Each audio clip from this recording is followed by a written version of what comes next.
Hey everybody, this is Editing Rob. It sounds weird. But anyway, this is Rob from After the Episode, and I'm working on the edits for this week, and I just wanted to take a moment and first explain and really apologize because I had a great episode with Melinda, my wife. She and I recorded. It was a wonderful episode, and then the computer just said, nope, and lost the file. Still haven't been able to find it 2 weeks later, so a little frustrated with that, but such is life. She and I are going to record again sometime soon, probably once school starts and things settle, and we'll just have a lost episode that's her and I talking, and it'll be a bonus episode, so something released midweek. So that'll be a thing that happens, hopefully in the near future. Anyway, about today's episode. It is a great conversation. I actually want to get out of the way to get into that conversation, but I wanted to take a moment and introduce what is our intro and outro music today. And today is a little bit different than normal. We'll bring some of the normal stuff back, but I'm also kind of looking and saying maybe I want to change our sound. Different conversation. We can have that later. But this is the intro and outro music is by the Flannel Covers. You're going to hear us talk about the Flannel Covers and a little bit about how that ties in with the Crazy Book Lady. It's a fun, neat little thing. The intro is their opening riff to them covering Pearl Jam's Alive. But stick around to the end of the episode, because once that music plays, I'm going to let the whole song play out this time. It's a really good cover. It's a really good song. They sound great. The recording is beautiful. So hang in there and just listen to some good old 90s kind of grunge music. Great cover band. So if you're in my area and you ever want to go and check them out, they have a website. All their information's down in the show notes. They got a couple local shows coming up. Check them out. Great band. All right. Thank you, guys.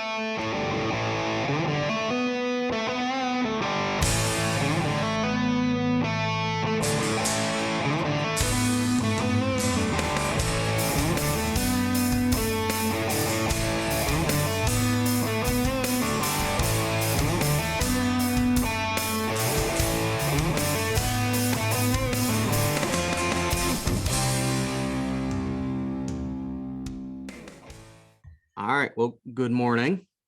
Hi. How are ya? Good. How was vacation? Oh, good. Oh, yes. I was on vacation last week. Was this camp? It was good. I can't say it. It was on Sebago Lake in Maine, and we did tons of swimming. I mean, that was kind of the only thing for the kids to do. And then, so we swam. If they were awake, they were basically swimming. And it was super hot. It was, I think it was like the second week of it being wicked hot. So the kids got a little, despite my attempts at applying sunscreen, they still got a little fried. So I felt bad. But we took a break and came home for a day or two and then went back to give them a break. So you're that mother who chases kids around with sunscreen? I used to not be, but yeah, if I don't want them to blame me for skin problems later, so they have enough to blame me for. Skin problems doesn't need to be one of them. Melinda does the same thing. But we have a guest with us this morning. We do, a very exciting guest. I'm very excited about this guest. Not that I've been unexcited for prior guests, but this guest in particular, I feel like we're going to have a lot of interesting things to talk about. Yeah, wait a minute. Excluding Melinda, who was on the podcast last week, the past couple guests have all been yours. So you're saying you're more excited about my guest this morning than all your friends you've had on recently? Well, I feel like this is a kind of a your own child? I guess this topic. Well, I talk to my child constantly. He's constantly talking to me. So all right, how about I let you go before we dig you in too much into a grave? Yeah. I just stop shoveling now. It's the topic with this guest you're excited for. Yes, very much. Yeah. So, for sure. So this morning it is Becky, who you go by Crazy Book Lady in the community. I do over the summers. I spend my summers as the crazy book lady. Cool. That's cool. Can Love can it. I ask? I've been wondering about this. How did Crazy Book Lady come about? The name or the thing? Both. Okay. All right. And you might want to explain even the thing. Okay. I guess, yeah. Okay. Well, let me go way back. Let me take you on a journey to 2018.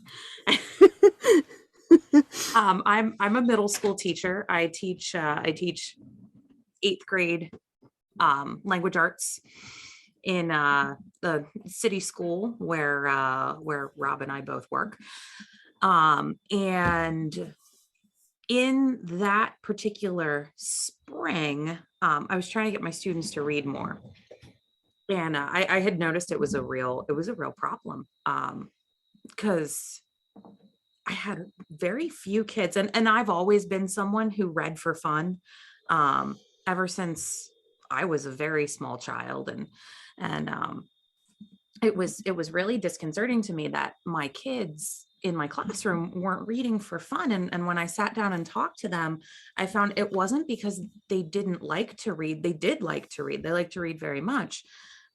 It was that they couldn't get their hands on things that they thought were worth reading. Our school library does the best that they can, but the good books always get checked out right away, and sometimes they don't come back. So I said to the kids, I said, well, this is easy. I'll fix this. We'll go to the public library. I'll get you guys a tour. I can get you library cards, because at 14, you can sign up for your own library card without parent permission. And the kids were pretty quick to tell me why that was not going to work. They said, oh, we can't use the library. So what do you mean you can't use the library? This is ridiculous. And the truth of the matter is, a lot of my kids are transient. They move either from town to town, or they move from house to house, from rental property to rental property. And their parents wouldn't let them check books out of the library because they were afraid the book would get lost in a move, and then they'd have a library fine. And then when we drilled down even deeper, we found some even more disconcerting problems than that. I mean, that's a big enough problem in itself, but I also have, being in the city school, I have kids who have parents who are undocumented. Using the library, you have to put your name on things, you have to make a paper trail. So they were a little afraid of the library. And I also have kids whose parents have bench warrants for fines and minor offenses, and same thing. You have to put your name on things at the library, and they were afraid, whether founded or not founded, that the putting their name on things at the library would be a way that they could be found. So I realized pretty quickly, if I wanted them to read, I was just going to have to get some books and give them to the kids and not expect to have them back. And people really got behind what I was doing. I like to tell people my social media game is on point. So I was really getting the word out there about what I was doing and why I was doing it. And I had all these donations coming in, and it was wonderful.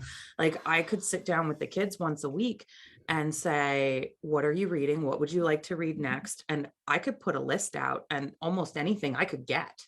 And it was really great. The kids were excited. They were taking books home.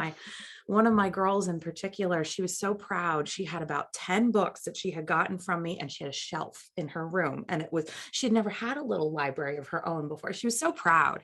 Oh, that's awesome. That was really cool. That's fantastic. Yeah. But at the end of that school year, I got this enormous donation. And I didn't know what to do with it. It was hundreds of books. And some of them were like board books for babies. Some of them were beach reads and stuff that the folks in the retirement home and the senior center like to read. And I had everything. And I didn't want it to sit in my classroom and collect dust all summer. So I know Melanie Wells, who works for WellSpan Health, and she was running a pop-up market at the old train station in Lebanon. And I called her and I said, look, I know you're doing the pop-up market with vendors. Can I set up a table and hand out books? She's like, really? like for free. I said, oh yeah, like I just want to put my table up. I said, basically I'll be a book box, but it's me with hundreds of books and I'm a person. Yeah. And she loved the idea. So every Monday that summer I was at Monday's Market, and I was with all these other vendors, and the vendors loved it. They would come over, they'd get all their things set up and wait for a lull, and they'd come over and see what the book lady had, because they had things for themselves, or they would bring me a little box, and it became this very cool word of mouth thing. So my books from my original set started dwindling, but people would show up with a box of books and I would add it. And it's been, oh gosh, now how many years has it been since 2018? It's been 4 years. Yeah. Then. I've never run out of books. I've never even come close to running out of books. It just populates itself. And sometimes I get someone who goes, can I give you $5? And I'm not going to say no to that. Right. But I can stretch that, because Salvation Army has half off Wednesdays, and that includes their paperbacks. So I can go take my $5 and get 50-cent paperbacks from Salvation Army, and I do. Wow. I wonder if we have a Salvation Army up here, because that sounds amazing. Yeah. There are a couple of thrift stores that do that. They have one day where it's half off day. Do you guys have Goodwills down there? Yeah. A Goodwill store? Each day there's a different tag, color tag, and if it's that day's tag, it's half off that item. But it's the books I want, that's never the tag color. It's inevitably. It's never. I won't say which Goodwill, because I don't want to get this person in trouble. But for a while, there was a friend of a former student who was a cashier at the Goodwill. And this person knew who I was and what I did. And I would come up with my big stack of books, and this cashier would go, oh, this one has a discount. Oh, look, this one has a discount too, just for the book lady. And that's awesome. It was very sweet. It was very sweet. I would never, ever want to tell on them, because it was really, really neat that they were doing that. That's great. So you've been doing this for 4 years, and it started because of a need in your classroom. Yeah. All right. Watching your social media, you really are on point with that. You have a great social media, and your husband's in a band too, isn't he? My husband is in a band. Yes, he is. Cool. He hates it when I talk about it this way, but of course I'm going to do it. I call them the all dad grunge band. They are. They're four guys. They're a grunge cover band. My husband's the bassist. They call themselves the Flannel Covers. Yeah. But they were very upset when I started referring to them as the dad band, because they never thought of themselves as dad based. Like, well, you are. I'm sorry. Hey, nothing wrong with that. No. They would do the same thing to you if the tables were turned. You can be darn tootin'. Yeah, all right, I'll move.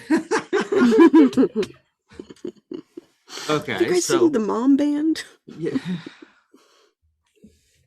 Sorry, Jesse's mom and all those things are. Is it Jesse's mom? Stacy's mom. I always get that wrong.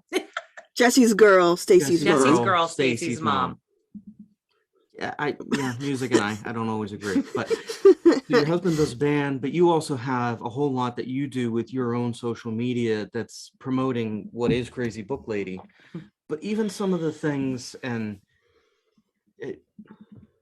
you and I have talked a little bit about this, but Melinda is starting her first full-time school as a school counselor, and we've kind of taken notes from some of the stuff you've done to help the kids and gone, those are great ways to be able to just show the kids that they're loved. And that's one of the things I've loved about seeing and interacting, and even having you this summer 2 times now at the church, where it's just, you're there to love the community, love the kids, love people, which is just amazing. So thank you. I grew up here, so I have a lot of my heart invested in this town, and And I do try to do a lot for my students, because there is a need, and especially the last 2 years with pandemic things going on, people are needier than ever Yeah, and in a lot of ways, needy for stuff and needy for love. I'm gonna put a kind of pause in this because I don't know if I can put this in the podcast. You heard a little bit of the story of one of the families that was here when we had the Spark Park Day with you. And that's a family that we've been trying to help and has had needs. Yeah, you even posted about that on social media. I did. I'm a storyteller. Well, which makes sense with you giving away books as well and reading books. But that's a family that's been near and dear to my heart. And I just want to let you know I was in the building when dropping off the flowers. thank you, Colleen.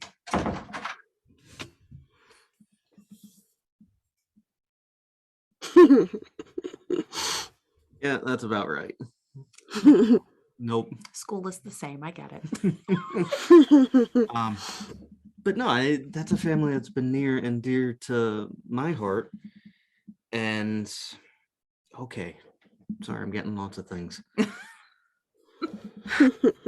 No, I can't believe I haven't. My phone's on silent, but it has not blown up yet. Yeah, my mom had surgery yesterday, boy. so it family stuff. But I'm gonna hang on.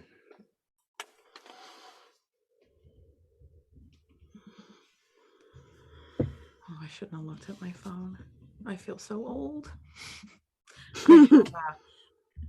I have the daughter, and this is the first time this has happened. I've been a teacher for 18 years. I have the daughter of a former student in class now. Oh man, that's She gotta showed be up on my weird. class list, and I sent him a message yesterday. It's, I want you to know your daughter's in my class, and I just got a message back from him, and all it says is, "Yo, that's awesome." That's cool. I have not experienced that yet. That may come. But I also started out teaching high school, and I was very young. So my first group of kids were really scarily close to my age. So some of them have kids who are the same age as my kids or older than my kids. Because I had my first teaching job at 21. And some of my seniors were 19. Wow. Okay. They didn't know that, thank God, because that would have been. Yeah. 21. I was 20. I turned 22 right before the school year started. Did you fly through college? I'm a summer birthday. Ah. Okay. So you started younger. Yeah. Okay. I'm a summer birthday. So I was 17 when I graduated, and I turned 18 that summer. Wow. Okay. So same thing. I accepted my first teaching job. I was only 21 and turned 22 right before the school year started, which I don't know what I would have done if the kids had known that. Well, and my first job was actually with, it was at an alt ed school. So it was kids who had been expelled from regular school. Yeah. And we only had about 60 high school kids total, grades 9 through 12. So had some nice small classes, and a lot of those kids, especially the ones who are doing well, I still talk to them. And I remember maybe 2 years ago, I was at the park with one of my former students and his 3 kids, and my kids were there, and they were all playing together. And we're sitting on a bench together, just having some coffee, and the kids are all playing, and we're just catching up. And he goes, "You know what I finally realized? You're not old." It's like, "No, I'm not." He had just gotten out of a relationship. He was like, "I think my last girlfriend was older than you." I'm like, "Let's not talk about that, please." But like, thank goodness these high school kids didn't know how young I was when I was there. Wow. Okay. I don't know where to go with that one. I know. It's just kind of a funny thing that My 9th grade English teacher was extremely influential in sort of breathing more life into my love for reading, because I'd always been a reader, but he made it seem magical, and I loved him. I still have dreams about him and his influence on me. Not in a weird way, Robert. I still dream like about trying to get to his classroom, or I'm in high school and I'm trying to go to class and he's passing me in the hallway and I'm like, hey, yeah, I mean, it's nothing weird. But he was such a good teacher. He was like Keating from Dead Poets Society. That's what he reminded me of. Or anyway, yeah, I really loved him. He's good. So, but all that to say, stuff came out. Sorry, Lindsay. Well, teachers are absolutely 100% vital to inspiring a love for reading in kids. So, yeah, I have to say, I mean, hindsight being 2020, I almost wish we had tracked down one of your former students now, because I've seen this as well in the community and social media, and even with one of your former teachers reaching out to you indirectly, and you have inspired that around you in people, which is really neat to see, and incredibly commendable. So thank you. Knowing that there are teachers like you in the school system who aren't just interested in the paycheck, but interested in the kid, interested in not just get this fact under control, but what do you need in your life to be stable? That's a huge testament. So yes, thank you. Well, you just reminded me of one of my good friends at work gave me a Christmas card with some fun stickers in them, and one of them says, I got into teaching for the fame and the money. Because nobody does that. Like you go into teaching because you really like kids and you love people. Yeah. And yeah, that's it. Sorry, looking at that with Melinda starting into the schools. Yeah, it's not the money. No, it's fine. I don't want people to think we're broke. We're not, but it's certainly not. We're not working for a Fortune 500. Nope. Yeah. But all right, we've gotten some of the background of the crazy book lady. I know you're gonna have to do a lot of editing. You know what? It's going to be okay as it is, because sometimes the conversations are just wild, and with the interruptions, this one's going to be wild. Lindsay, did you have some questions, or should we start with like the very basic question of what do you want? Well, what's the basic question? Because you know me, I tend to jump into it neck deep before we're really ready. So, what's the basic question? What basic question are you thinking of? What's your favorite book? Oh yeah. Right. Come on, that's a huge thing. Well, it's a hard question to ask. I mean, answer. Question to ask, a hard question to answer. Okay. Yes. I was gonna say, I of which genre? Right. So, what's your favorite nonfiction? Do you read nonfiction? Do you like nonfiction? I do. I'm not a big nonfiction fan, but I've read some very, very good ones. I would have to say, and this is going to be a surprise, my favorite nonfiction is, and I don't know if I can say this on your show, so you might have to. You definitely can. We did a whole episode of swear words. Okay, good. Okay, so my absolute favorite nonfiction is Professional Idiot, which is the memoir of Steve-O from Jackass. Really? Yes. I want to read that. Oh, it is not the book you think it's going to be. Is it really sad? He's a bit of a sad clown. Yeah. I loved it. I loved it. He actually flunked out of clown college, which is how he fell in with the Jackass guys. Yeah. That's awesome. I can't wait to read that. Professional Idiot. Okay, I'm gonna have to. It's really good. There are a couple of autobiographies and memoirs that I really, really like. Some of my other top list, I read The Princess Diarist by Carrie Fisher, which is excellent. She shares her diaries that she kept while she was filming Star Wars. Oh, wow. Yeah, they're really great. So that was a good one. I also read Sissy by Jacob Tobia, and they are a trans person, bit of a celebrity, and grew up in North Carolina, and they just talk about their experience growing up trans in North Carolina.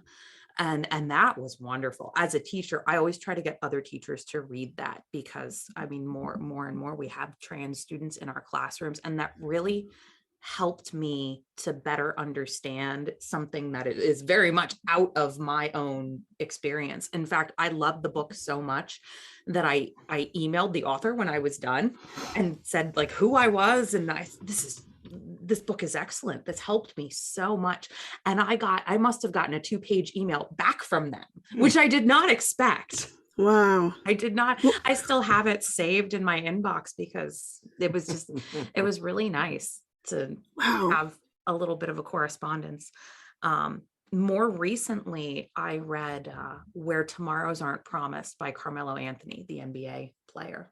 Okay, yeah, I've heard of that. That was also excellent. But I don't read a lot of nonfiction. If I pick up something and read it, I'm gonna have to be really into it if it's nonfiction. What's the most challenging book you've ever read? The hardest book, the hardest read, you know? Probably The Grapes of Wrath by John Steinbeck. Because what made it? I hated it. I had seen a play of The Grapes of Wrath and loved it and thought it was wonderful. So I got myself a copy, and like he spends 4 pages describing a tumbleweed, and I was like, I can't do this. I want to do this, but I can't. I loved that book. I loved like the turtle. Like he had me at the turtle at the beginning of the book. I Good for you. I couldn't believe it. What grade level do you teach? 8th. That was when I was required to read that. And now I have an 8th grade teacher sitting here telling me that she hates that. This is like unraveling my childhood. I'm sorry. Do you want to know what else I hate? Yeah. I hate The Scarlet Letter. Really? I hate it. Oh, I did read that. I don't. Yeah. I hate it. I hate it. Because you're mad because it's a maddening book, or because of the writing, or what didn't you like about it? Yeah. All of it. All of it. All of it. I'm like, just let Hester live her life. Right. Right. But I think that's the point of the book. None of this is her fault, and Nathaniel Hawthorne makes it all her fault. Is it though? Is that the point? I guess I haven't read it in a long time, but maybe I missed the point of the book. I don't know. I had to read it in high school, and then I had to read it again in college, and I wanted to like it when I read it in college, and I did not. Now, that's not to say I don't love classic lit. I do. I just read I read The Picture of Dorian Gray this winter, and I loved that. I thought that was great. I've been meaning to read that for years. It's probably in my car right now because I just did an event last night. I might snag that from my you if you're car okay is with full of books right now. So the hardest book I've ever read that I actually didn't finish because it was too hard was War and Peace. I really wanted to be able to brag and say that I read War and Peace, but there was just so many characters and the names are so difficult to keep track of that I think the only way I could read it is if I listened to it. And someone else could do all the hard work for me, because it doesn't get any better listening to it. I try once a year, and I get about an eighth of the way further in that book every year. You try every year? Yeah. Every year? To read War Literally. and Peace, yeah. Literally? Yeah. That's so odd. That's such an odd thing to do. Well, it's not like every year for the past 37 years. It's odd. Like, oh, it's July. It's time for me to try to read War and Peace. Right. Strange. No, it normally sits there, and it's that constant thorn reminder. Oh yeah, I did try and read that. Maybe I should try it again. I'll try when I'm old and I have more time. Life is too short for me right now to read something I don't want to read. Nope. What's the book that you've read? Sorry, go ahead.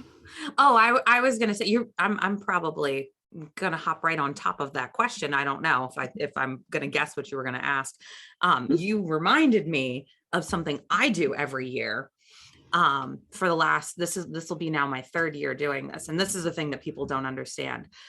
I love Janet Ivanovich. She's great, like beach read, guilty pleasure kind of fun. She writes crime thrillers and mysteries. Yeah.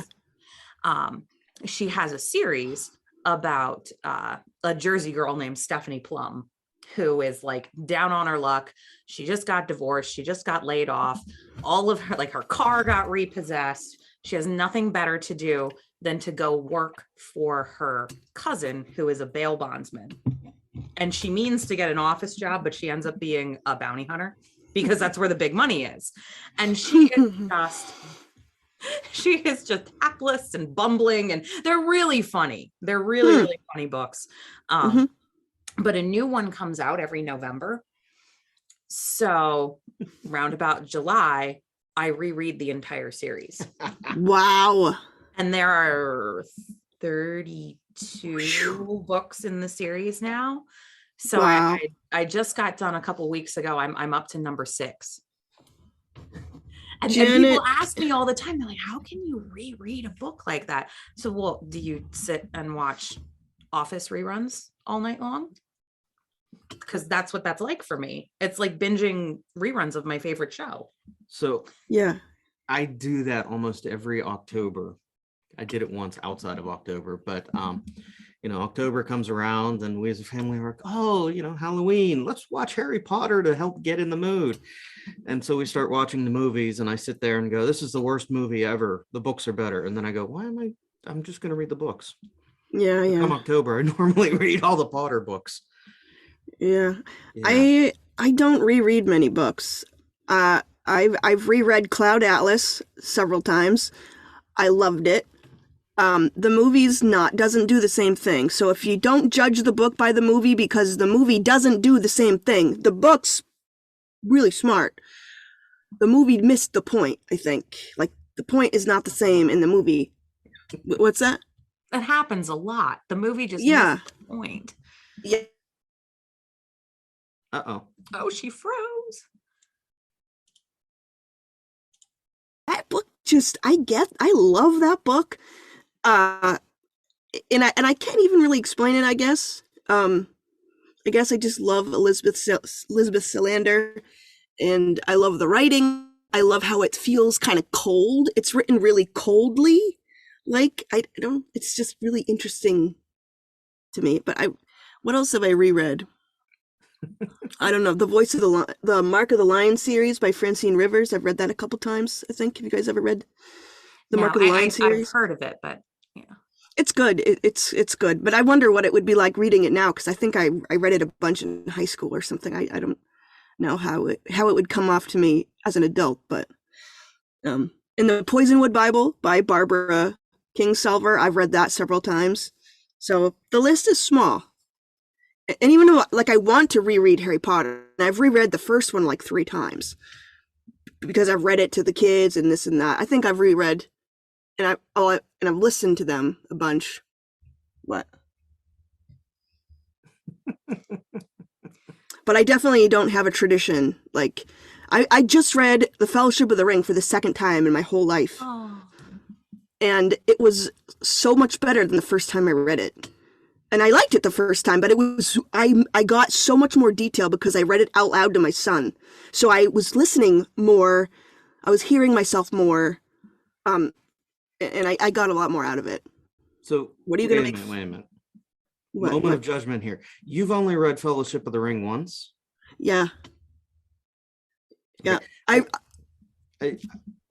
I understand that to a degree because I didn't read that full series until I was an adult. I loved The Hobbit as a teen.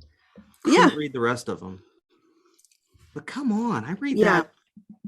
I do that like every couple Well, it's years, because for me, the Fellowship of the Ring, I would try to reread it, but I would it takes so long to get going in the first book.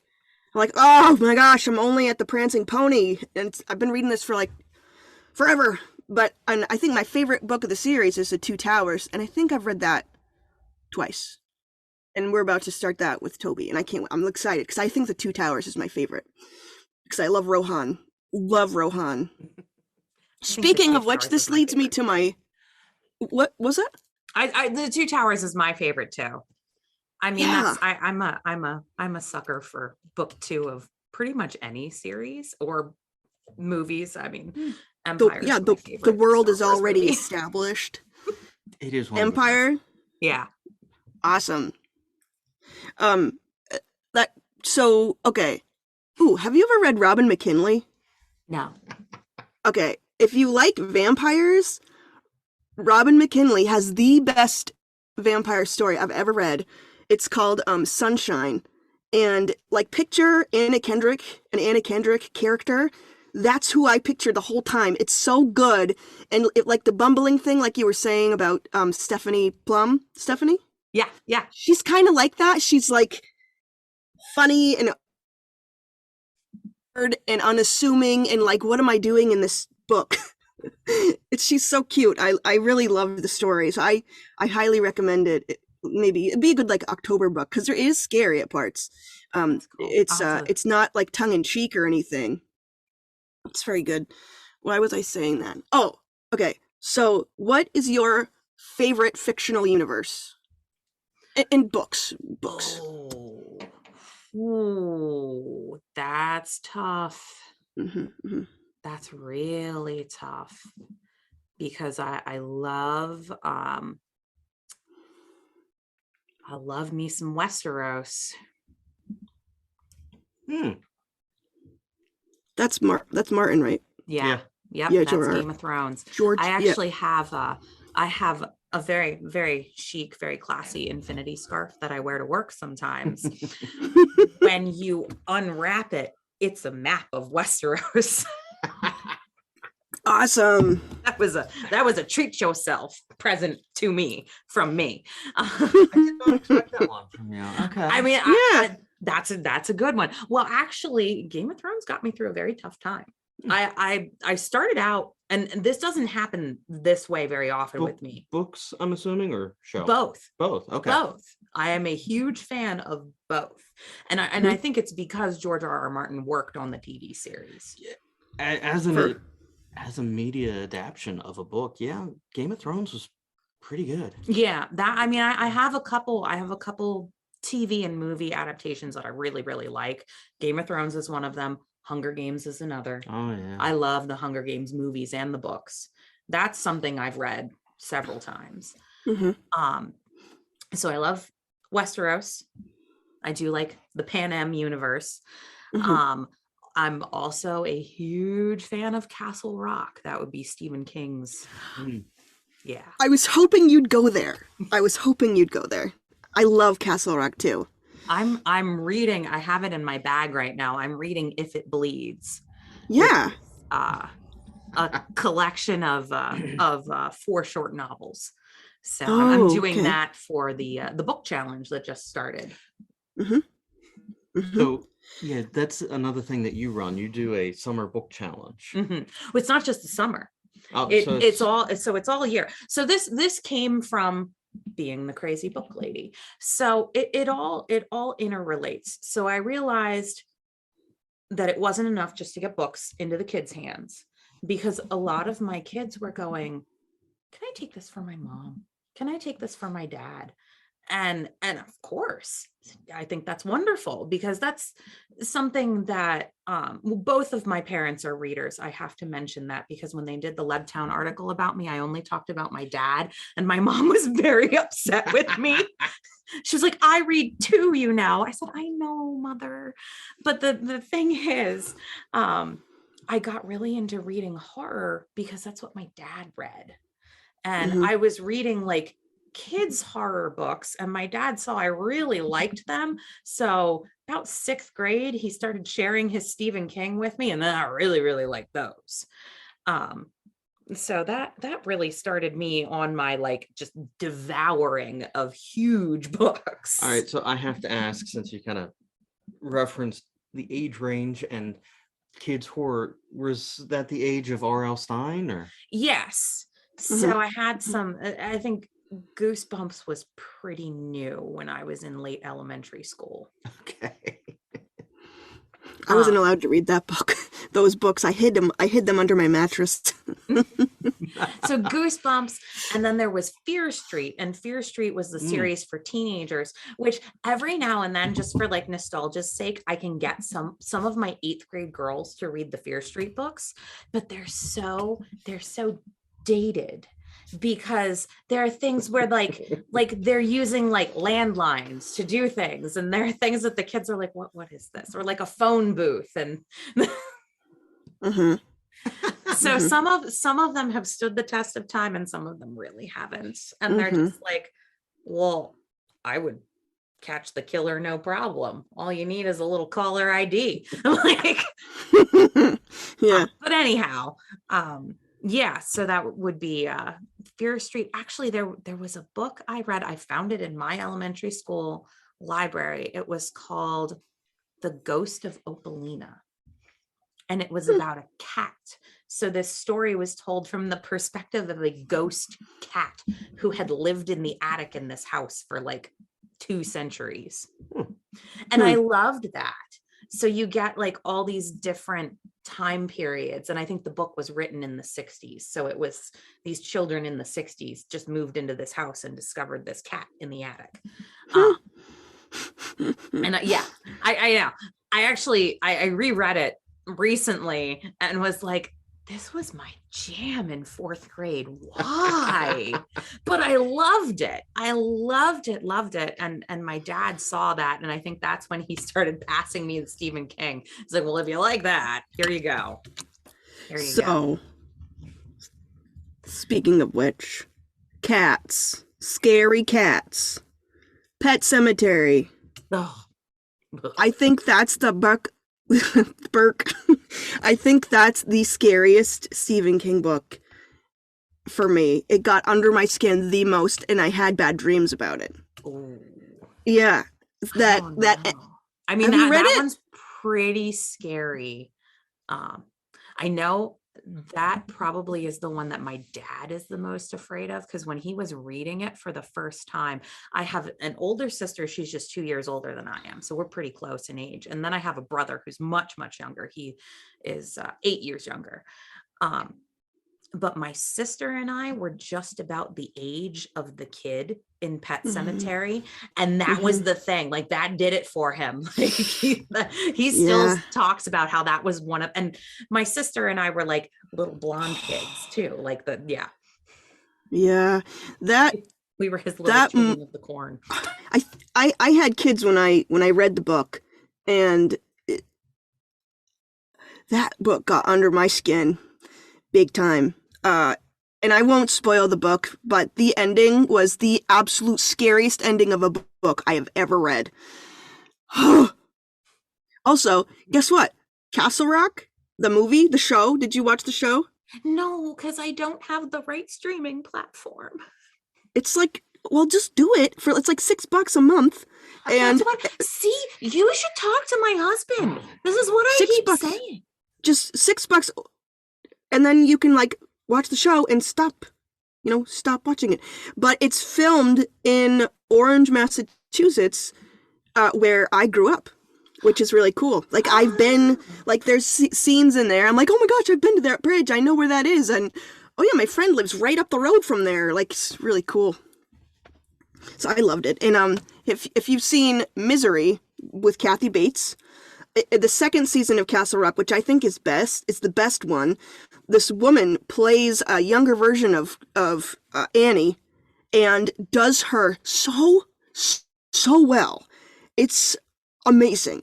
It's amazing. But that's all I have to say about that. That's great. Well, so I love Stephen King very much.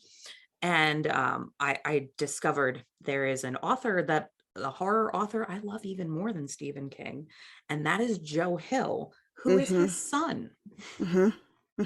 Joe Hill. Yeah, I've read Horns. I loved Horns. That I was loved Horns. spooky, scary. Heart-shaped box is my favorite. Noted. I haven't read that one yet. Oh, I love Heart-shaped box.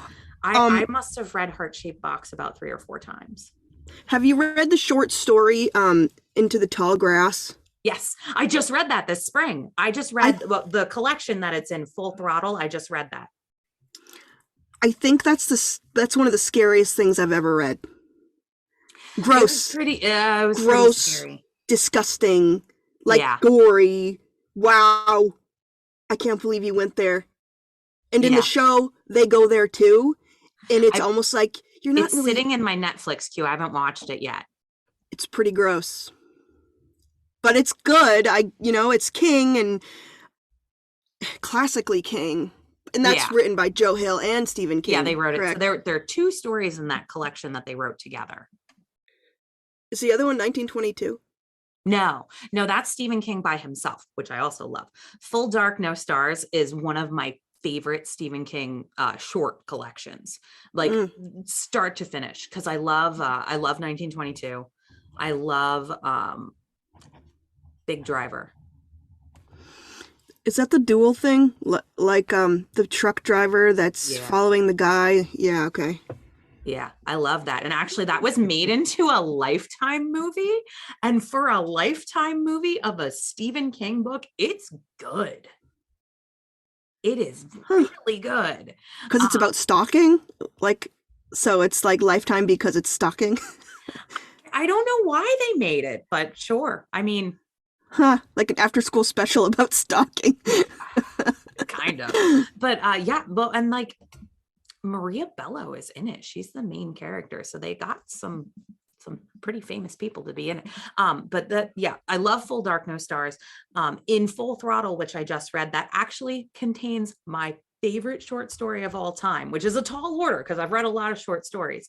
Full Throttle is the Joe Hill short story collection that we were just referencing. He has a couple stories in it that he wrote with his dad. There is one called Late Returns, and I love it.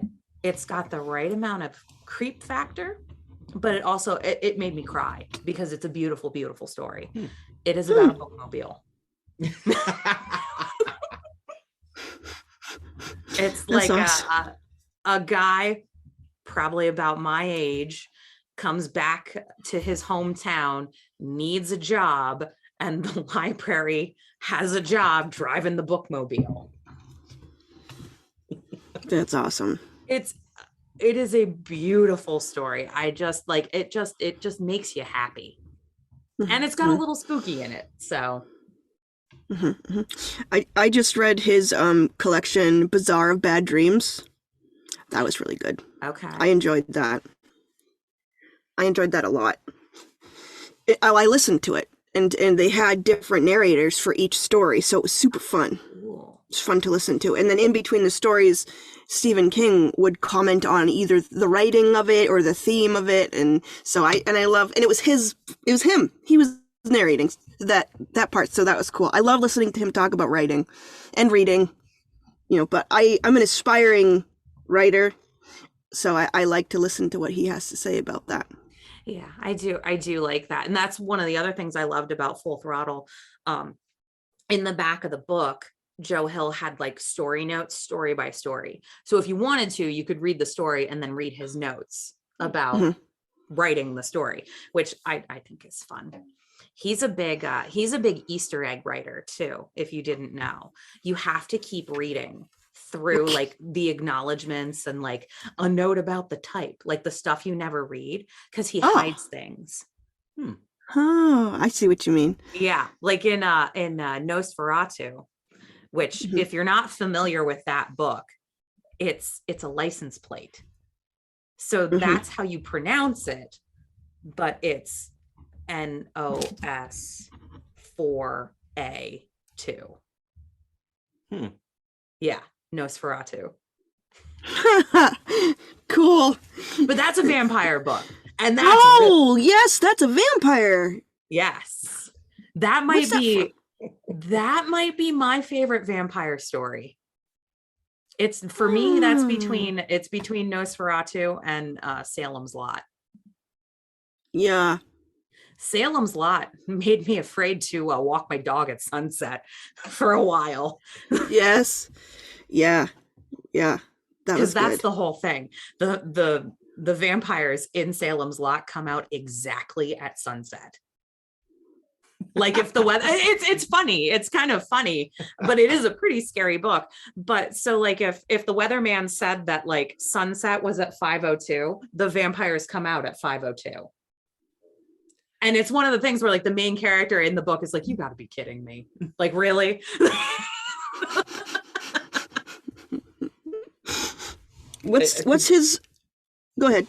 No, go ahead, Lindsay. Go. Well, I was gonna say, what's the scariest book you've ever read, and did it give you nightmares or that? Yeah. Scariest. Oh, that's tough because I do love horror. So, like I'll get scared in the moment, or I'll be really into something. But it won't necessarily get me because, you know, just as an English teacher and somebody who appreciates literature, like I recognize like all the tropes and the little things from folklore that they pull into horror. And I think that's very cool. Yeah. I love horror movies too. Big Bruce Campbell fan. Yeah.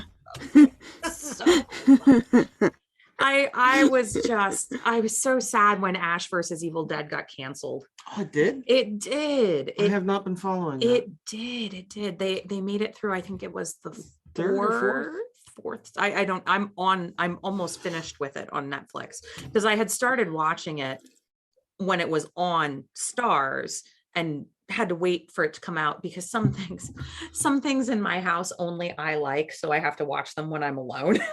And I'm not alone very often. Yeah. Yeah. So, just Bruce Campbell, since you kind of brought, you know, anytime Sam Raimi does a movie, Bruce Campbell's in it. Oh, yes. The 88 Delta. Yes. Oh, I know. I love it. I love it. What was the Doctor Strange, Multiverse of Madness? Mm-hmm. You had to find the 88 Delta and you have to find Bruce Campbell. And there's like a teaser that he's going to be that character in other Marvel movies. Yeah. I'm pretty about that. Have you seen Doctor Strange, Multiverse of Madness yet? No, I watched the first one. I'm just gonna admit I really don't like Marvel movies very much. I don't. I've tried so hard to like them, but if I were to watch them, I did like Doctor Strange because he likes books and he learns stuff and he's geeky and he's Benedict Cumberbatch. And I like Tom Holland because he's Tom Holland and he's adorable. But I don't like it. It's not really my thing. We're gonna fight about this later. See, I would be happy to fight with you. On paper, I'm a DC kid. I'm a DC Comics person. I have been a Suicide Squad reader from like since I was like late teens. Love Suicide Squad. Ooh. I love the first movie because it's Suicide Squad. Other than that, the second Suicide Squad wasn't bad. That one's sitting in my DVR. I haven't watched it yet. It's not bad. Okay. I mean, I loved in the first one. I loved Will Smith and Margot Robbie. They were excellent. And you should watch the series Peacemaker. Yes. Dark and hilarious and just disturbed, but worth it. Yeah. So I read Suicide Squad. I also read Batman comics. I loved The Long Halloween, which is what the Christopher Nolan movies are based on. And I love Alan Moore. So I've read Watchmen. I read Doomsday Clock, which is like, yeah. So this is a funny story. I didn't read comics when I was a kid. Yeah. It's just not a thing that I did.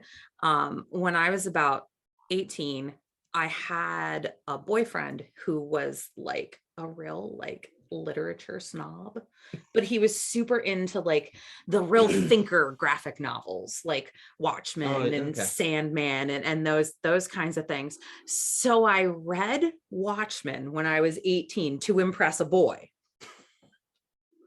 And I loved it so much. I just started like devouring other comics because I was like late to the party. And because like this former boyfriend and all his friends had been reading these comics since they were kids. So I read Watchmen, and then I got really into like some of the Batman things and just went down this whole rabbit hole. And I ended up knowing more about the universes and the multiverses than he did.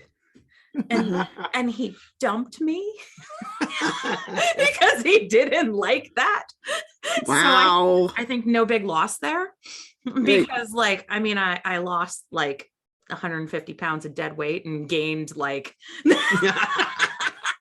gained these great books that I never knew existed. So I love Alan Moore, and I love the darker like late 90s, early 2000s Batman comics. That appeals to me more than Marvel. Yeah, but as far as movies go, Marvel makes the better movies. DC has never exactly figured out how to make a good, outside of the Batman movies, franchise movies. Like Supermans are hitting, and I haven't seen a lot of the movies either.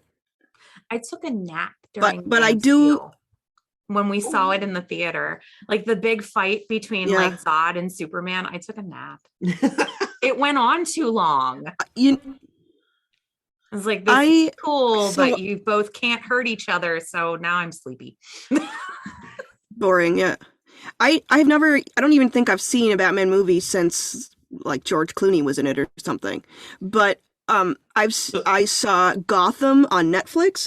I'm actually still watching it, and I really like it. It's like gritty and rich and fun, and I love the character arcs and stuff. But I don't want it to be over, so I haven't seen it in a couple weeks. But I really like that.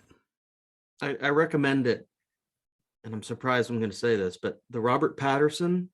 That's sitting in my DVR too. I haven't watched it yet. He's not the best Batman, but he's really good. He's better than Ben Affleck Batman. He's a really good actor, Robert Pattinson. I love him. Nothing to sneeze at. He was in a movie on Netflix called The Devil All the Time. Wow. Vile. He's vile.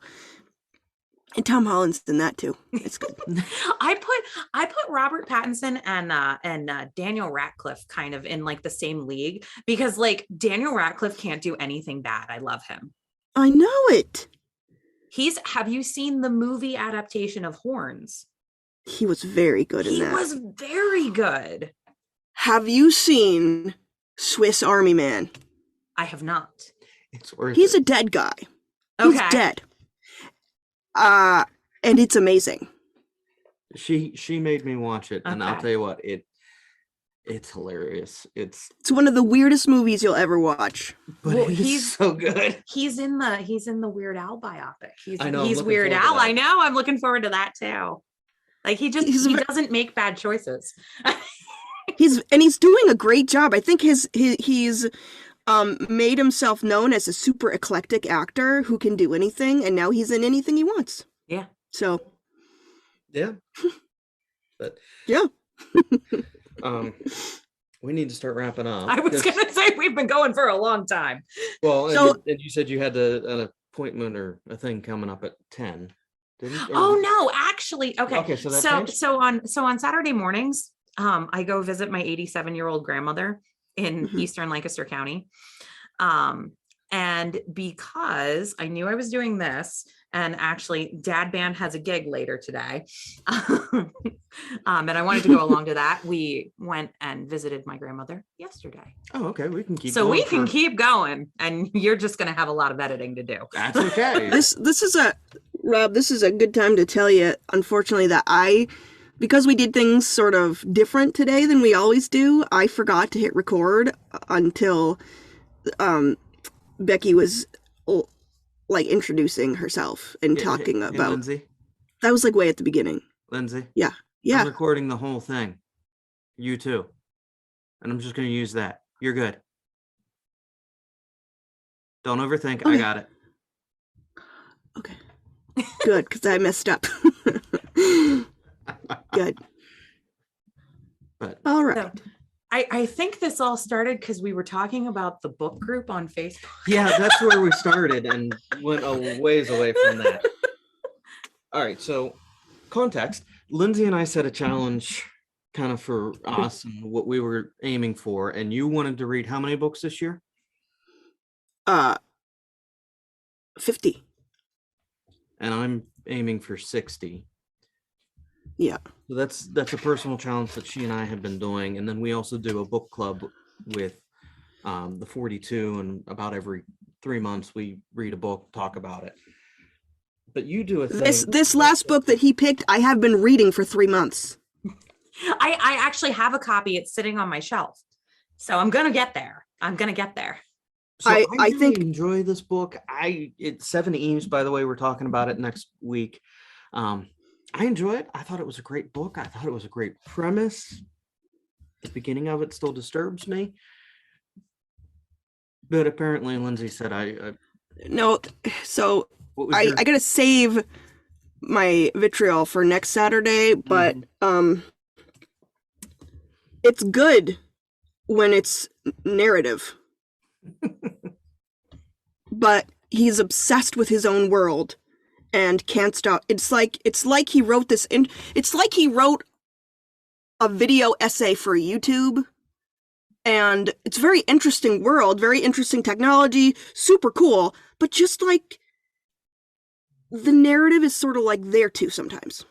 So finally, there's action. And we're gonna stop now, and we're gonna talk about. I don't know. Space. Just yeah.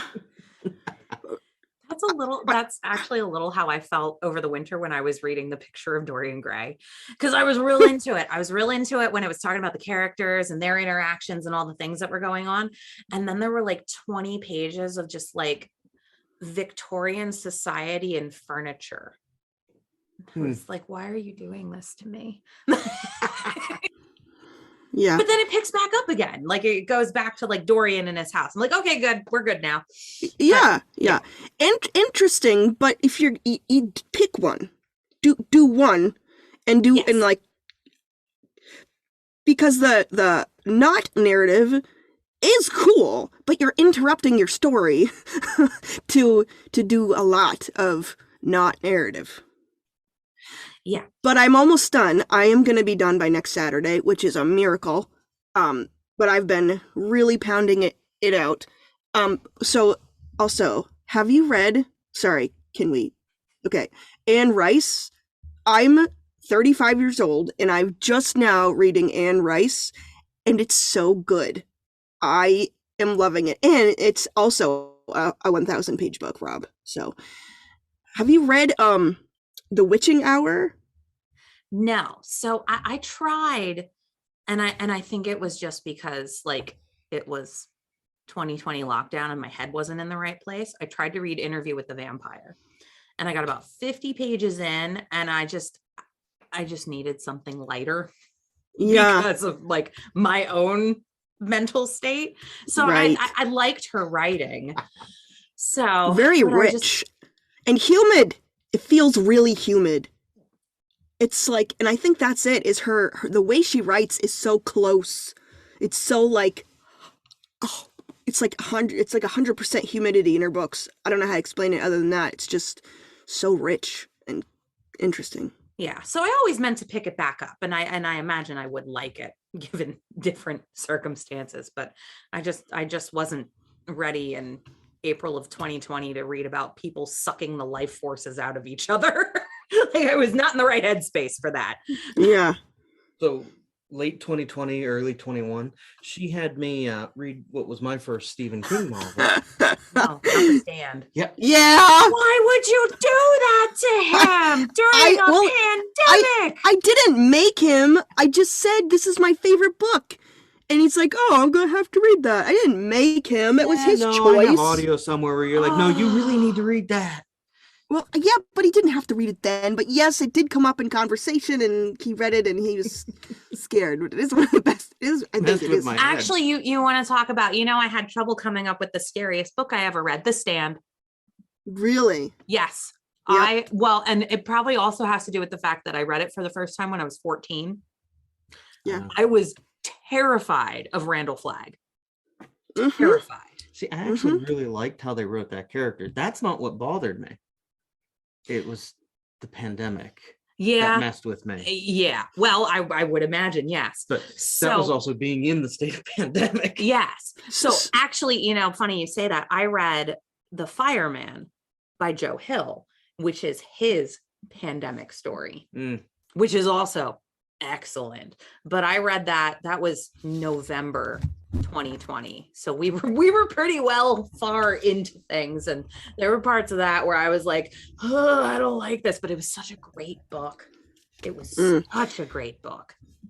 Some of the parts in that book have stayed with me to this day. One of them being when Stu is trying to leave the facility he's in, and like there's dead people everywhere, and it's quiet, and I feel that in my bones, that scene. Yeah. And I think as far as like pop literature, not like classic literature, I think Franny's one of my favorite characters of all time. Yeah. I love her. Yep. Me too for sure. I tried watching the show, the series, and I didn't like it. Yeah, the mini series from the 90s isn't great either.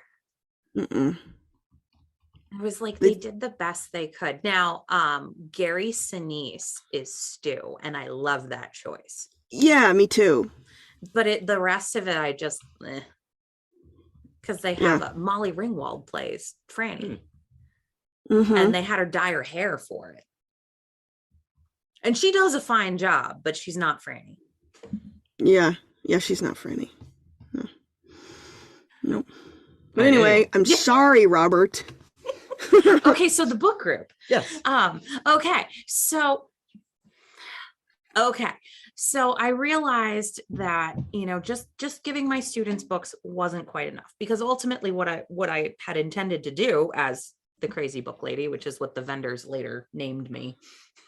So that's where Crazy Book Lady came from. Yeah, it came from the other vendors at the market that I was at that first summer, because they were selling things and I was giving things away for free. And they're like, there goes the Crazy Book Lady. But it caught on. And one of the other vendors, who's a friend of mine who I grew up with, she made me an apron that says the Crazy Book Lady. So now I wear it to everything that I do. So it's just, like it or not, that's my name now. And I do kind of like it. Some people are like, aren't you insulted? No, I think it's fun. You got to come up with like a t-shirt or something. Yeah. So anyhow, I realized that if my ultimate goal was to make Lebanon City be a more literate place, that I was going to have to find a way to reach the adults. So that started with the book stand, giving books to kids and adults and everybody I possibly could. And then I heard about later in that summer, it was, I want to say it was McDougall Lytell, the textbook company, had a 10 novel reading challenge that you could print. And something you could do with students, or you could do it with other people. And I just kind of took this idea and ran with it. So it gives 10 categories. So actually, I'm going to pull up on my phone the most recent challenge, because so you get 10 categories, and we did some trial and error to figure things out. So what you do is you pick a book that fits one of those categories. And by the end of, we got off to a rocky start, as do most new things. There were about 50 of us in the first challenge. We started it in August, and the idea was that we'd be done by December 31st. So 10 books during that time period. And I kind of, as the moderator, set a pace. And the cover photo of the group is always the current challenge. So I make a slide with a seasonal background, and it's got the categories. So you pick the books, and we went way too difficult for the first challenge. Like, we tried to go in order, like from 1 to 10. Like, you pick your own book, but you start with number 1. Everybody starts with number 1. And we realized pretty quickly after we started that wasn't the best way to do it. Like, everybody should just start with whichever number they want. And then as we go, so we do 3 challenges a year. We do 2 full 10 novel challenges. There's one that runs, and I think in terms of school years, not any other. Sorry, that's just how my brain works. So we have a fall winter challenge that goes from August 1st to December 31st. Then we have a spring challenge. And I don't know why I call that one the spring challenge instead of the winter spring challenge. I think it just helps my brain. The spring challenge goes from January 1st to May 31st. And those are both 10 novel challenges. So we figure, and I moderate the group, if you read 2 books a month and you start on about the 1st and the 15th of each month, you'll have your 10 books done in the time frame. And then over the summer, June, July, we do a summer mini challenge. I put out 10 categories, but you only have to do 5 to get the challenge done. So I have some ambitious people in the group who go for all 10, or some who are just happy to do the 5 and say, I did it. But so I'm looking at this challenge, and this is the fall, and people can join still, because what's today, August 6th? Yes. So we just started a couple days ago. So if there are people listening who would like to join, you just search 10 novel reading challenge on Facebook and you can find us. I should be able to put a link in the description. You should be able to, yes. So this, the fall winter challenge is a short story collection, which that's just what I happened to start with because I had a short story collection sitting on my shelf.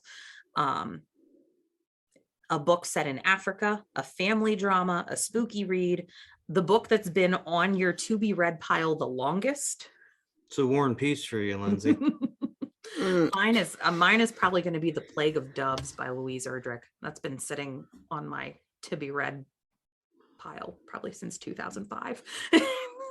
It's a book I've always meant to read, but it's like intertwined with other stories in some of Louise Erdrich's earlier books. So it's a situation where I want to read all of them in order before I get to The Plague of Doves. And I've already read them, but I want to go in order, and then, So I'll get there. I'll probably get there for this challenge.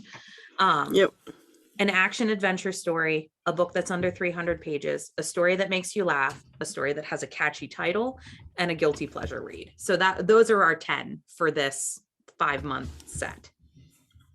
And you can pick whatever you want. And we play it pretty fast and loose.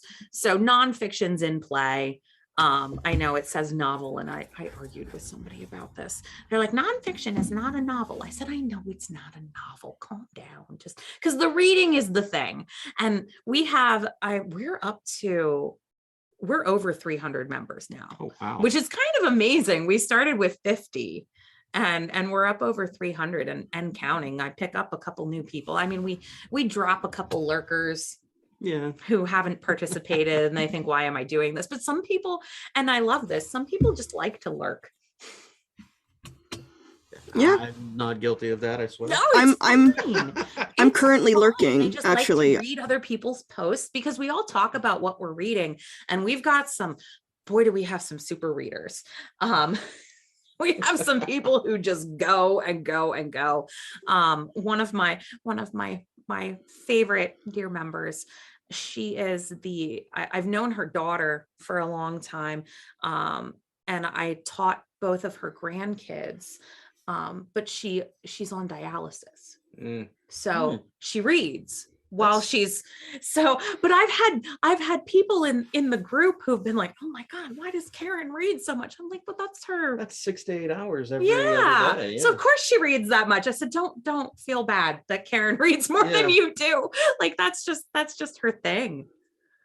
I do kind of swear that's how my kid is. My eldest son, Ray just chews through books where we'll go to Barnes and Nobles or the library. It's okay, yay, brand new book. 2 days later, he's like, can I have another? I'm like that too, but I usually have a pretty healthy to be read shelf. I have my bookshelf at home organized a very specific way because it makes my brain feel happy. I have well, it's only ever meant to be one shelf, but it usually takes up two books I've been meaning to read. And then I have just one shelf that's dedicated to books I read this year. So just so I can see. Because that makes me feel a sense of accomplishment. That's actually a smart idea. Like I know that this shelf, well, and my life is the crazy book lady. A lot of times the things I've already read, unless I love them and want to keep them forever, I'll pull them off the shelf. And because I always say, even like a favorite book of mine, it will come back to me. Like I said how much I love Heart-Shaped Box. I will read it and I will give the copy away and I will get another one. Like it will just appear. I'll go, oh, Heart-Shaped Box. Guess it's time to read it again. That is kind of neat. Yeah. Yeah. Yeah. So I have like my Stephanie Plum series by Janet Ivanovich. I keep those. I have actually a separate place in my home office where I keep those. But yeah, I like to do that. I also like to take just an obscene amount of books on vacation with me because where we stay in Lewis, Delaware, the little neighborhood has a book box. So I try to see how many books I can read and leave in the book box.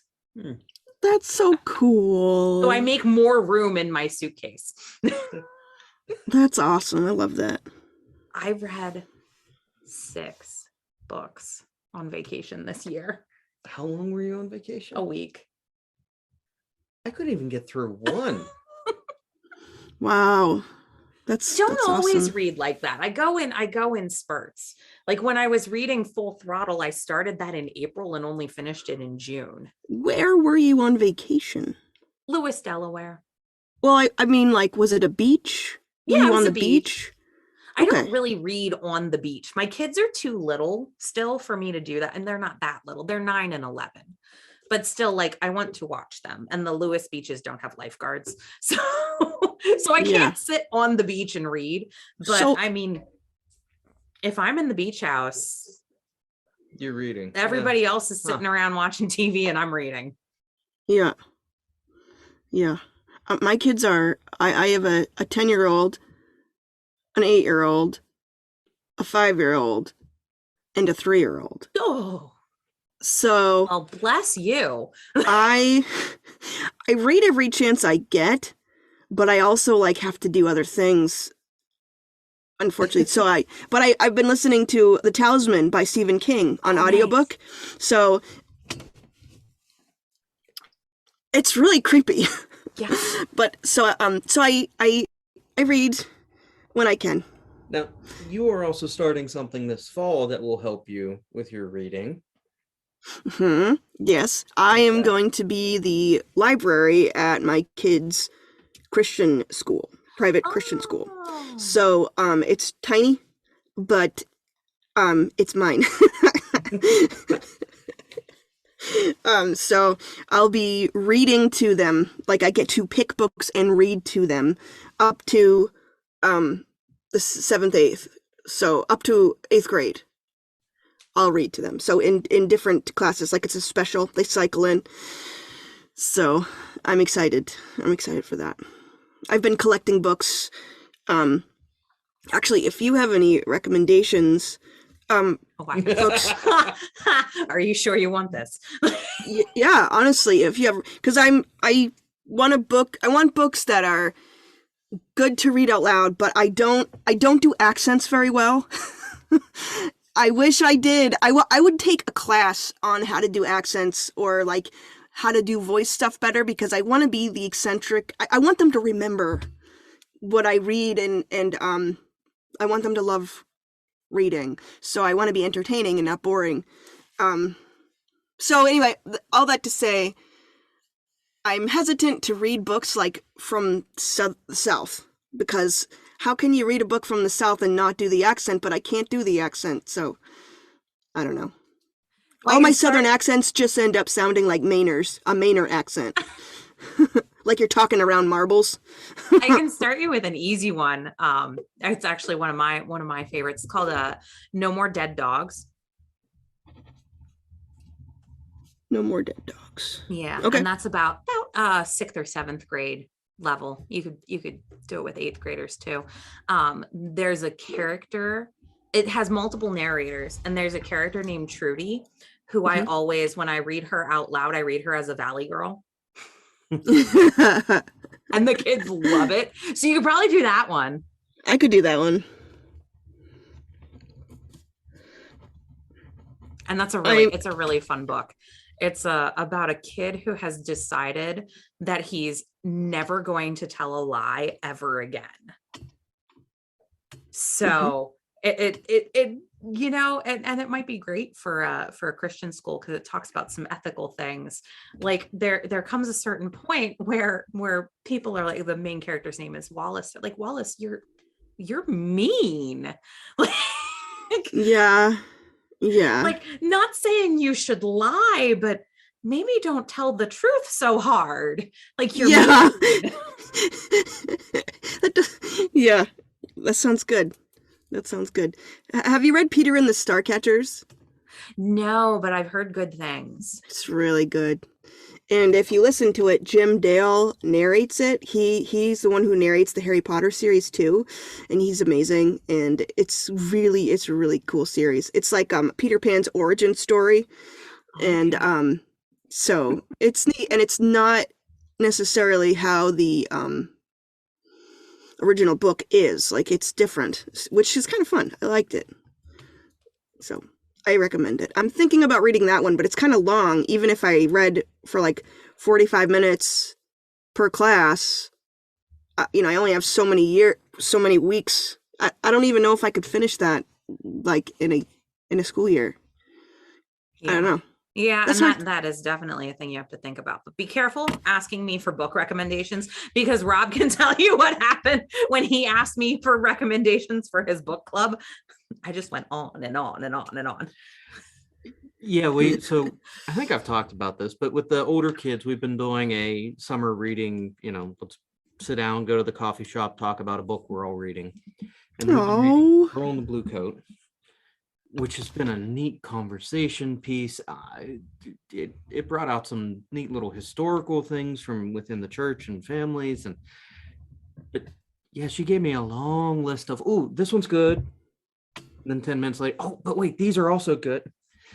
So, well, and that was just stuff that I knew I had that I could loan him. What about The Boy in the Striped Pajamas? Is that a kid's book or not a kid's book? I can't. You can do it with kids. It's written on about a 4th or 5th grade reading level. It's super heavy. Yeah, maybe not then. I can't because this would probably be your situation too.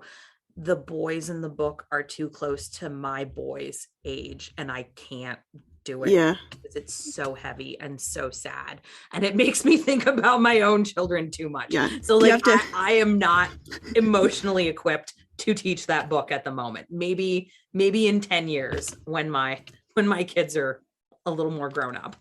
Yeah, and I guess I don't really want to do heavy things. It's because I'm not their teacher per se. I'm just the girl who reads books at the library. So I'm not like going to teach it. I'm just going to read it. So maybe I'll leave the heavy stuff to the teachers to read, but maybe. But Ender's Game. That's a fun one. That's on our 8th grade curriculum list that we can pick from. Yeah. So wait a minute.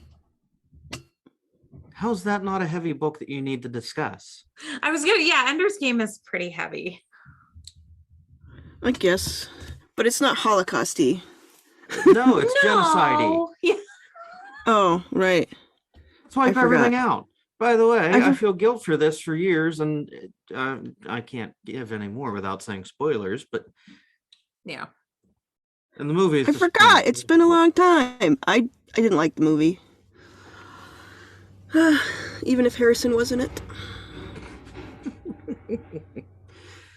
Yeah, that's not a light book, Lindsay. No, that's not. I light. forgot. Okay, fine. I forgot. Jeez.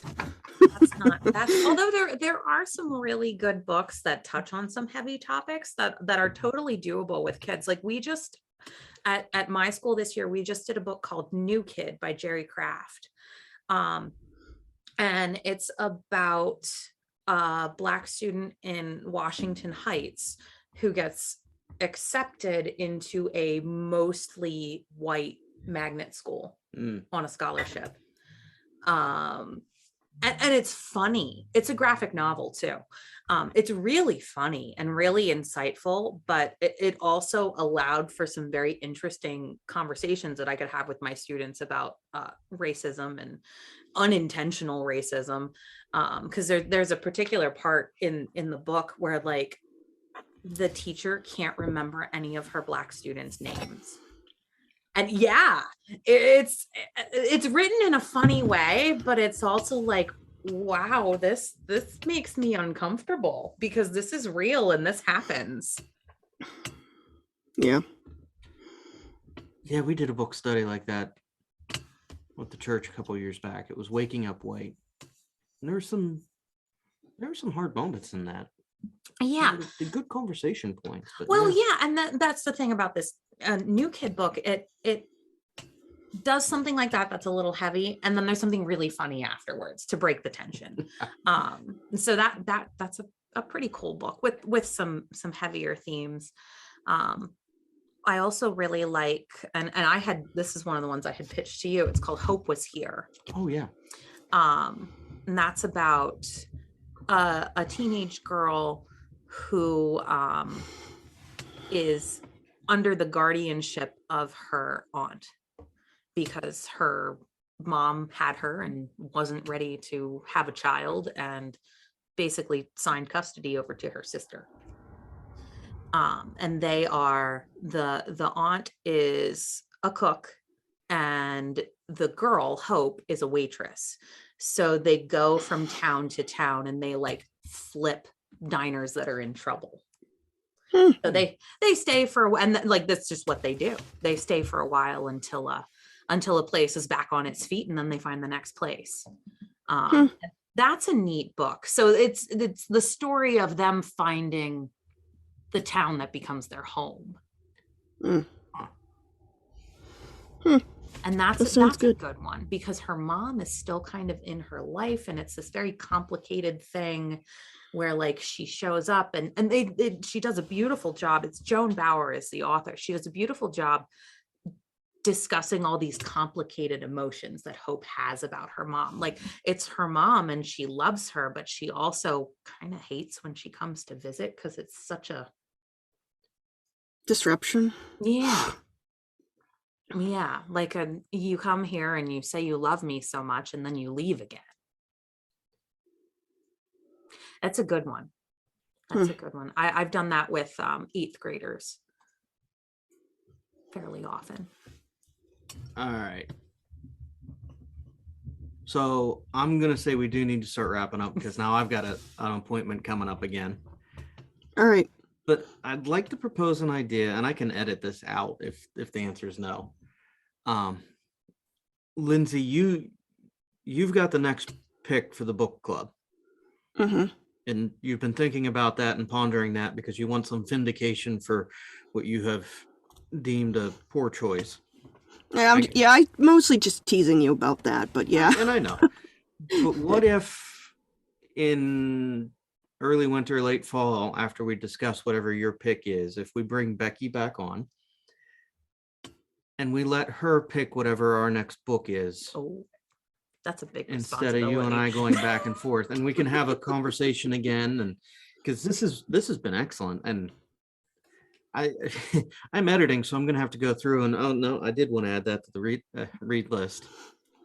And I don't mind if Apparently, I don't mind giving up my spot if you want to do it next. If you want her to pick if the next she's book. open to it, I'm saying we could even go so far those to have her back on to introduce and lay out what the book is and right. kind of yeah. be a little more intentional about that segment. That's something we Okay. can talk about how that would look. I got you. Because this has been really cool.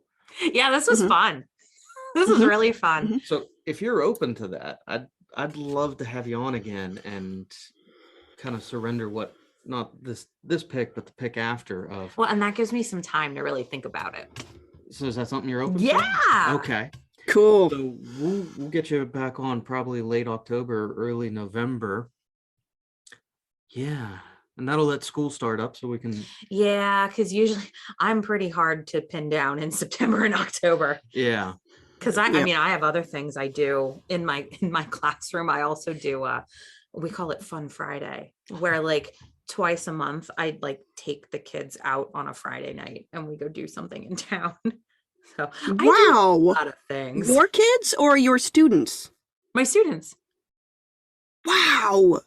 That's amazing. It's really fun. She's one of the best educators. And I know some really good educators that I've met. I know some really bad ones. But excluding the one I'm married to, she's one of the best I've met and seen who works with kids. And yeah. Gee whiz. How many students do you have? In a given year, about 100. Wait. Huh? You take 100 kids out? No. So it's like, well, sometimes there are 30. It's a voluntary thing. So it's Friday night. Not everybody can go. But I have a lot of people. I know in the community who are willing to host activities or like knock the price off of something. Like we love to do the art walk, and we're very friendly with a couple of the coffee shops downtown. So if it's like the October or November art walk, one of the coffee shops will usually say, come by and we'll give all the kids hot chocolate. Nice. Yeah, which is fun. And also one of my favorite stories, because so I have city kids, and unless their parents take them, like they've really never been to a coffee shop. Like they'll go get coffee at like the Turkey Hill or something, but not like a coffee shop. So I had wonderful people at the level 11 art department.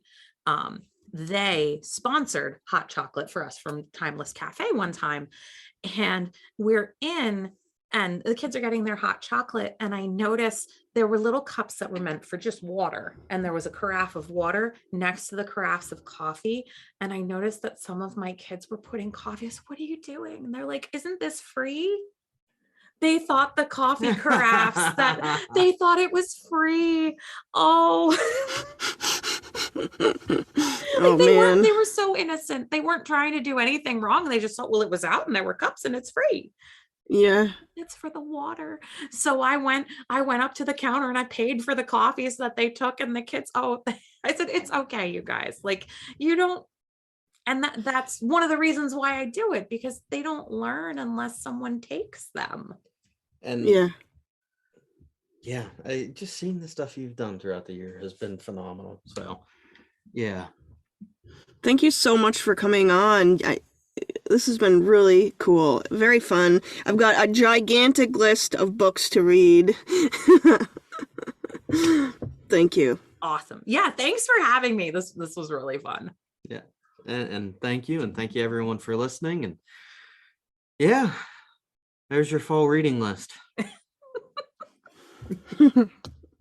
But yeah, we'll have you on again, and that'll be fun. Yeah, that'll be great. So, all right, Lindsay, you good? I'm good. All right, thank you, Becky. Yes.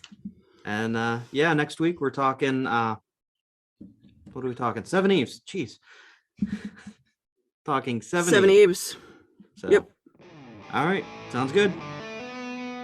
Bye. See.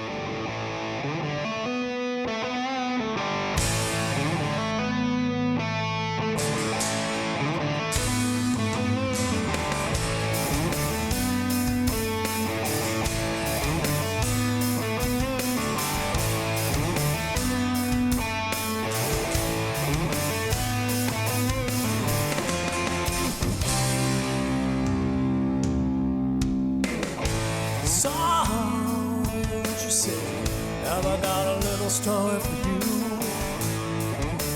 What you thought, what your daddy, nothing but a wild just a city, home alone at age 13. Though your real daddy was dying, sorry you didn't see him, but I'm glad it's all. Oh, I'm still alive. Hey, I'm still alive. Hey, I'm still alive.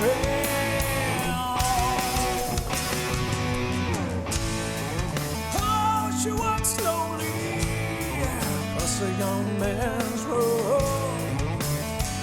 She says, I'm ready for you. Why, I can remember anything but this very day. It's that look, oh, you know where.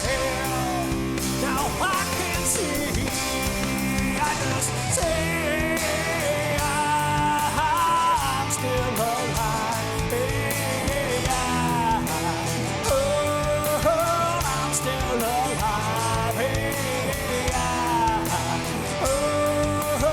I'm still alive. Hey, I'm still alive. Hey,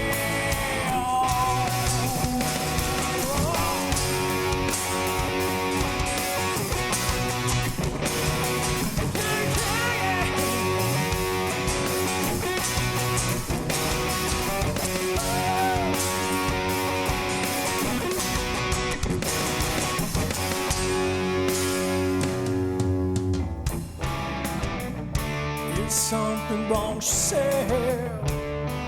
Of course there is. You're still alive, she said. No, what it's up to be. Is that the question? And if so, answer to answer.